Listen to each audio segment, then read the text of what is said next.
Hi, I'm Doug McDougall. I'm the chair of the Department of Curriculum, Teaching and Learning at the Ontario Institute for Studies in Education at the University of Toronto. With me today is John Hattie, professor and director of research at the University of Melbourne.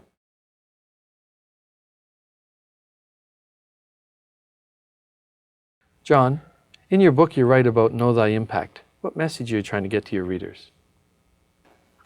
Well, over the years, Doug, I've struggled with trying to come up with what's the story underlying all these data. And as a person who's trained in measurement, in fact, my PhD's here from the University of Toronto, in measurement, that the message that was drummed into me back then is not about the data, it's about the interpretation. And so my frustration has been that, yeah, I've got plenty of data, I've got 250 million kids, etc., but what's the story? And what I've learned is it's not about who teachers are, it's not about what teachers do, it's about how they think. And the phrase that seemed to sum it up the best is know thy impact. If school leaders walk into a classroom in a school and they start with that assumption, my job here is to know what impact I'm having on kids' learning, then all the rest follows, all good things follow. And so that's where I've come to at the moment, to saying that's the kernel of the idea. In fact, I wished I could have called the book that. I wasn't allowed to by the publishers, but to me, that's what it's about, as the core of the notion.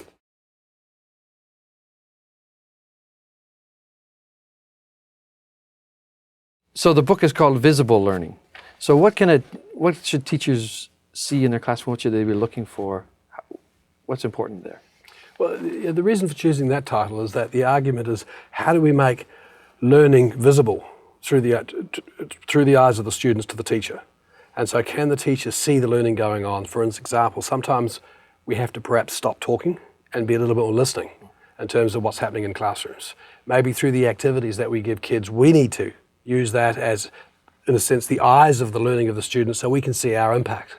And so that whole argument is, how can we be open up to seeing what learning is going on? Now, the other half of the equation is that we love to use in education fancy words, self-regulation, reflection, all that kind of stuff, lifelong learning. And really it comes back to this notion, when students see themselves as their teachers, as their own teachers. That's what self-regulation means. That's what lifelong learning means. So the two parts of it is, how do we make learning visible to the teacher? And how do we make teaching visible to the student? And that's where the connection came with this notion of trying to make it visible.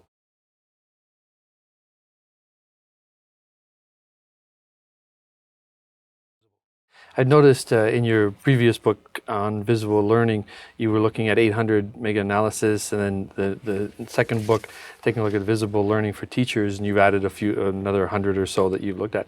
But you also identify a list of influences, maybe 100 of them in the list, but the top 5 seem to be really important.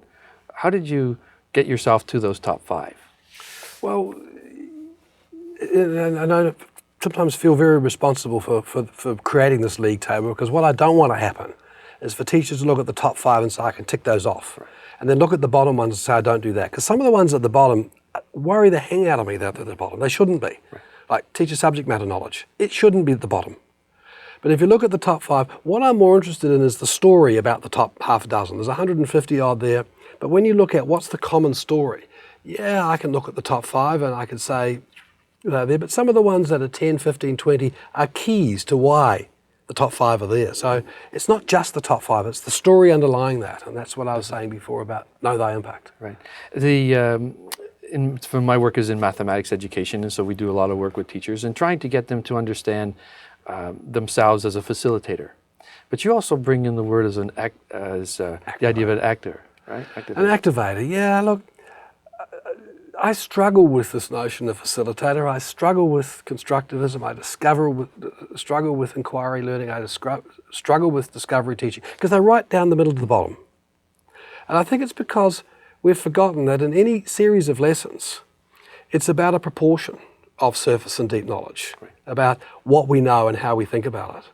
And the argument I'm making in the book is, when we're novice at learning something, we need a lot more content. And as we get more proficient, we can start and then look at the strategies. But the mistake we often make with those kinds of facilitation notions is that our job is to facilitate the inquiry and the critical thinking, etc. Well, you can't think about things, you've got something to think about. Now, what I do worry about Sometimes we stop with the surface level, we'll never get beyond it. And one of my worries is that when you look at how we teach in classrooms, it's very dominated by teacher talk and lone activities. That encourages very surface level work. And if you want to get to things like how students construct knowledge, facilitative inquiry, Carl Barreiter, I think he's done the most stunning work on this. He's shown that you have to explicitly teach it. And so that's why I'm not a favour of that. Your job as a teacher is to activate that learning. And there are lots of ways you activate it. And one of the most important thing is know where the learner is. Where are they on this journey from what they don't know to where you want them to know? So one of the features of an activator is there's an action. It's active. The teacher's doing something. Where a facilitator could be a passive role. I'm just going to give you the papers, give you the materials, and guide on the side. That's absolutely the wrong metaphor completely. Because we're not at the side. We're in the middle. We're at the side. Like most of us, when we learn something, we need someone to help us learn things. Now, of course, there's lots of ways we can do it by ourselves, but we do need some. Your job as a teacher is to change. And my goodness, does that bring the moral imperative as what we want to change? As it should. Yeah. And we should be very clear, both to ourselves and I would argue to the students, what it means to be successful in this change. And I think one of the frustrations I have is so many times in schools, kids are told, just wait. When we get to the end of this, I'll tell you whether you've mastered it or not. Well, for some kids, you can't stop them. But there's a lot of kids in our schools, they give up on that, and we're losing them. So here at OISE, for example, we have over 1,000 pre-service students, and we have over 100 instructors. So what kind of advice would you give the instructors who are then working with potential teachers, future teachers, in how best to teach them and how, so to get the idea that they're not just passive, there's an action, there's something happening here. Well, this may seem strange, Doug, but my first piece of advice is stop teaching about teaching. And I think the mistake we make is that we get our brand new students to come up with some what we think are very good methods. And if they have these very good methods, they'll become good teachers. And then when I go and look at the evidence, such as in those two books, you'll find that there's just as many methods above as below the average. You'll find that some teachers are very good at implementing them and some are not. But more importantly, you'll find some kids get it with one method, but they don't get it if you do that method 2 or 3 times. You need something different. So where I start is that the hardest thing you have to do in teacher education is to convert the students from thinking of themselves in the classroom as a learner to themselves in the classroom as a teacher of learners. And that's why I come back to these mindsets. Like what I've realized, it's not who teachers are, it's not what they do, it's how they think. And if we can teach our beginnings teachers that their fundamental role is to diagnose, intervene, and assess their impact, from that, all other things follow. And so, as we're doing in our program at the moment, we're turning the whole thing on its head, we're using backward design, and we're saying to our students, we want to give you the skills of diagnosis. We want to give you the skills of finding out what the best interventions are relative to that diagnosis. But most of all, we want you to constantly say, what impact am I having? What impact am I having on all my students? And when we assess them on those things, we don't worry about the content, we don't worry about the methods, they come. And what students realize very quickly when they have a diagnose, intervention, and impact notion is that they need multiple strategies. They need subject matter knowledge content. But our mistake too often is we turn it the other way around and we give them good teaching methods, we give them good classroom control. We're stunning at giving them good activities, but we never ask to shift your mind. You're not a student in those classes anymore. You are a change agent and therefore know your impact. So you have described 8 mind frames or sets in here, and how are they used in your pre-service program? Well, if you look at those 8 mind frames, 5 of them are the same thing, just said differently. Know their impacts. Your fundamental job is you are an evaluator of yourself. And certainly what we're doing in our programs is we've got a series of 4 or 5 questions which dominate every class, every session. All of us have agreed to sign on to these ones about diagnose, intervention, and evidence. And let me be very clear here. Evidence is an incredibly contested notion. Evidence isn't test scores.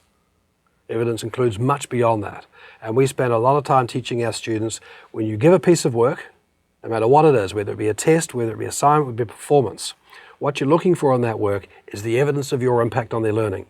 And from the student point of view, when you ask students about feedback, for example, the thing they say absolutely clearly, that feedback works for them when it tells them where to next. So teachers, look at that work and your question you're asking is, now where to?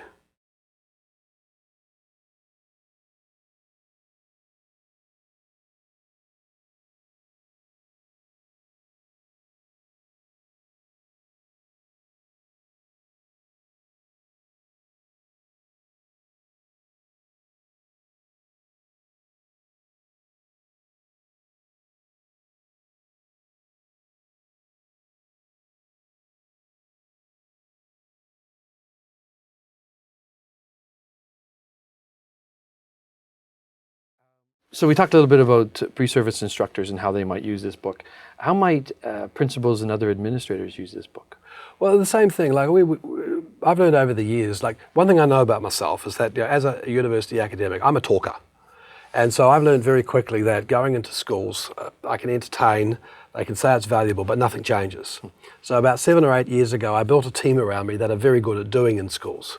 And so we go into schools and we have the same kind of notions. We start off with saying it's about your mind frame, it's about your dispositions. What do you think your job is? And then we show them how to be evaluators. We use a lot of Ben Levin's work about success coordination. We're not interested in change. We're interested in understanding where success is in the school and then how you can grow that. I know it's the same thing, but the focus is quite different. And so we use lots of things like effect size changes, gain scores, the value added. We look at artifacts of the kids' work, and we do all that up front. We don't start with the teachers. And then we feed that back, and we say, now this is the situation. We do a lot of work with the schools to saying, what do you think impact is in the school? And then how would you increase that? And then from that, we build a program logic with the school. We teach them how they can understand better, how they can evaluate what they're doing. And we don't go in and say there's a magic answer, there's no magic bullet. We don't go in with a recipe. We say it's all about how you can better evaluate your learning. It's this whole notion of I know it's often called instructional leadership. I prefer to call it evaluation leadership. And that's your fundamental role. We've never met anyone yet that doesn't want to improve kids' learning in multiple ways. Let's give them the tools to show when they're doing it. Because here's the other problem. We're terrible in education at acknowledging success. Like when you have a successful lesson or you're running a successful school, very often we attribute that to the kids. It was actually us. Yeah. And the problem is then we don't acknowledge success. We demand more and more and more and more of our teachers. And sometimes we don't stop and say, hey, I've got evidence we're doing a stunning job. That's how we try and run our schools. You have described in here looking at over 800, 900 meta-analysis. So you've used a lot of data. That's collecting a lot of data and a lot of exercises and there's a lot of information here. So how might schools, particularly principals and teachers, gather their own data and use that for their understanding of their teaching? Well, that's why I go back to evidence as a contested word. I've used a particular kind of evidence. I'm not expecting schools to do meta-analyses and that kind of stuff. Yes, it is the case that when a school contracts to work with us, and there's quite a few thousand now that do work with the team, one of the things we demand is that at least a 0.5 position, senior position, be a success coordinator. And we work very closely with that person to give them some of the tools, such as how to calculate effect sizes, how to do it down to the individual. And then we say to that person, now we want you to go out there in the schools that you're working in, look at the programs running and help those fellow teachers to think about what evidence they'd accept that they're having an impact on student learning, and then use the tools that you have then to do that work with them. We can't expect teachers to do all the stuff. And so the success coordinator does it, but their fundamental role is to not feed back that data or evidence to the teacher. It's to feed back the discussion that comes from it. And this is what is very healthy conversations. Teachers really do want to know their impact. Sometimes they're very biased in how they see their impact. They look at half a dozen kids doing really well and say, I'm doing a good job. We want every kid. And the other focus that we have that's very strong is that using the Ontario situation, we're not so interested in getting kids at level 1, 2, 3 or 4. Not because it's not important, but it doesn't make the difference. What our interest is, we say that every kid in Ontario has the right to at least a year's gain, a year's growth for a year's input. I have a good sense what that is. I can show you what that is. And so we then say to every teacher, does every kid make at least a year's growth in these subjects? What does it look like to have a year's growth? Let's get some moderation going on what it looks like. Let's get some advanced thinking. For example, we'll go into a class at the end of the first month. We'll do an assessment, we'll feed that back to the teacher. And the assessment doesn't have to be a test, it could be a performance. And then we say to that teacher, now, predict where you think that kid's going to end up at the end of the year. We then analyse that, success coordinator, and then we go back to the teacher and say, do you realise that the expectation you set for this kid is less than a year's growth? Or what? And that way we can get in front of the problem. And so we can then derive what success looks like and move to it.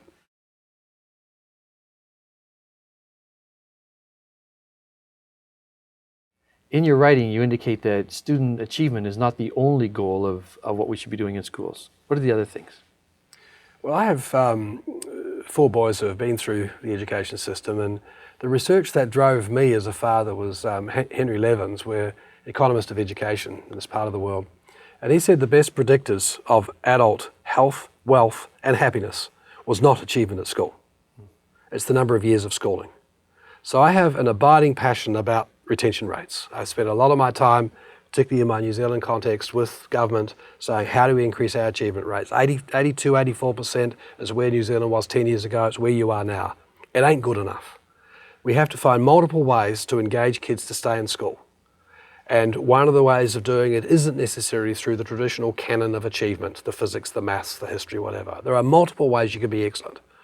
And the other thing about schooling, which is really critical to me, it's the best chance we have of teaching character. And part of character to me is the ability to persist. It's the to know what you do when you don't know what to do. It's that sense of concentration and deliberate practice. It's mental toughness. Those are critical things you teach. Like, take concentration, take persistence. It's a taught skill. It's very tough to find any evidence about how to go about teaching it in the last 20 years. Now, unfortunately, we blame the kids or we drug them. I think that retention's critical to me, character's critical to me. Students who are turned on to a subject, whether it be water polo, whether it be physics, that's critical to me. I'm going to go back to your meta-analysis for a few minutes. Sure. Because that's a lot of things to look at. How did you decide which studies to consider as part of this? There's thousands and thousands, and you picked 900. Well, I picked 900 meta-analyses. That's around 50, 60,000 studies. So that's not a bad sample. And, I've got good squirrel-like behaviour, so I was able to do that. And it did take me 15 to 20 years to do all this. I actually wasn't that selective. I took everything I could find, and then I asked the question. Like, I didn't make the assumption that these were good studies or bad studies. I asked the question, did good studies or bad studies make a difference in terms of the interpretation? And I asked, because I was fundamentally looking for moderator effects. Where's the difference here? Does class size differ with 5-year-olds or 15-year-olds, etc.? So I collected all that kind of stuff to ask where it made a difference. I actually discovered there were very few moderators. What works best tends to work best across most kids. But that was an empirical question. And so a lot of my work was looking at the studies, looking at these different moderators that I could get hold of, and then asking, did it make a difference? So I was actually quite inclusive. And you found early on that the effect size of 0.0, almost everything made a change. Everything changed something. So that was quite interesting. And then you eventually got to the point where 0.40 was your breaking point. If it was above, something was happening. If it was below, it could have just happened because we changed because something happened to us. Or maturation. Yeah. Or maturation or something. I think that was the thing that surprised me the most. Like, I started this with a new graduate from here. I went to my first job, and every academic told me that I had to do this because this is what made a difference to achievement. And every teacher told me, do what I do and you'll make a difference to achievement. And I couldn't understand why they could all find evidence that it worked, and they're all different. And now I understand why. If you set the benchmark at 0, which means any evidence of achievement is good enough, then about 98% of things work. Everything works. The standard line is that all you need to make a kid learn is a pulse. And that's when I said, well, is that good enough? Well, of course it's not good enough. And so what I use now is the average of all possible effects. And I know that some of my critics say that I'm setting only an average, and I'm saying that's not a bad thing to use. And what I find is that we do have teachers who regularly, systematically get greater than the average, and we do have teachers who regularly and systematically get below the average. My job is to work with schools to find out what their impact is, and then collaborate across the school to get all of them above that impact. So you'd indicated a little bit of a surprise with the technique that you used. What about a surprise in your findings? Well, it's like many years ago I was very influenced by Karl Popper's arguments about falsifiability and looking for negative evidence. And one of the things that I really spent a lot of time with the book is what's the story underlying these data? And I went through many stories, and sometimes the data told me I was absolutely wrong. And that's why it took me 5 versions to try and get what the story was here. And so now that I do have a story, the know that I impact, the importance of showing kids up front what success looks like, it kind of fits very nicely with, the data's not disputing that in any way at this stage. I'm prepared to be wrong. Again, I know that my critics say that I ignore the home. In fact, there's a whole chapter on the home in there. I don't ignore it, except I do say that once the kid crosses the school gate, we can't do much about it. And the thing that impresses me is the number of schools where they have incredible success with those kids. We can do it, and we can get greater than those effects. I had worked with a number of schools that had challenging circumstances. Number of things: poverty, the number of different languages in the classroom, the home situations, everything. Yet they were still being successful. Well, I've just analysed the Australian data, and it's a politic there that's not so different from Ontario, where they've got a national assessment scheme like EQAO. They've got a My School website where all the data is released to everybody. They've got graphs of where every state and province falls and all that, all based on attainment, where the kids are in performance. So I asked a different question. I said, okay, let me ask the question about growth. Where is the growth? We actually have greater growth. Teachers have greater growth with below average kids and in low SES schools. Like, Australia's interesting. For the last 20 years, it's the only country gone backwards in PISA. And when Barry McGaw analyses where we've gone backwards, it's all the kids above the average. I think because of our politic is that we keep thinking these schools are challenges. Actually, we are better in those schools than we are in the cruisy suburb ones. So I think that's a thing that I keep pushing about. It's about growth. It's about growth. It's about growth. Then I want attainment. It ain't the other way around. And my advice to Ontario, as I've been doing over this last week, is you've actually got incredible growth over the last 5-7 years. Now it's time to switch to growth. You've talked to quite a number of policymakers this past week. What advice have you given them?